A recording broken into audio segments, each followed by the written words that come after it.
Hi friends, நான் வந்து school படிக்கும்போதும் சரி காலேஜ் படிக்கும்போதும் என்னோட மெயின் சப்ஜெக்ட் என்னன்னு சொல்லி பார்த்தீங்கன்னா எக்கனாமிக்ஸ் தான். கிட்டத்தட்ட 7 வருஷம் நான் இந்த எக்கனாமிக்ஸை முட்டி முட்டி படிச்சிருக்கேன். சரியா, இது ஏன் அப்படி நான் சொல்ல வரேன்னு சொல்லி பார்த்தீங்கன்னா, பொதுவாக எனக்கு புக்கு படிக்கிறது ரொம்ப பிடிக்கும். அதுவும் நான் வந்து பாட புத்தகம், தத்துவ புத்தகம் அதில் எனக்கு கண்ணு கொண்டு காணக்கூடாது.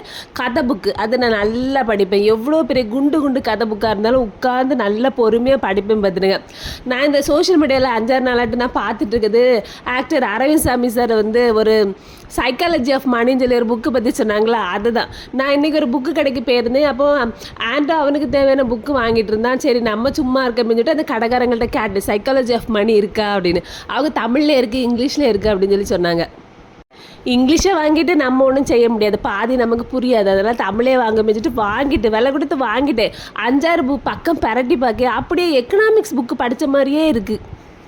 இதிலேருந்து நான் என்ன சொல்ல வரேன்னு சொல்லி பார்த்தீங்கன்னா, 7 வருஷம் நான் எக்கனாமிக்ஸ் புக்கை மட்டும் ஒழுங்காக படிச்சிருந்தேன்னு வைங்களாம், இன்றைக்கி நான் சைக்காலஜி ஆஃப் மணி புக்கு வாங்க வேண்டிய தேவை இருந்திருக்காது. பார்த்துடுங்க.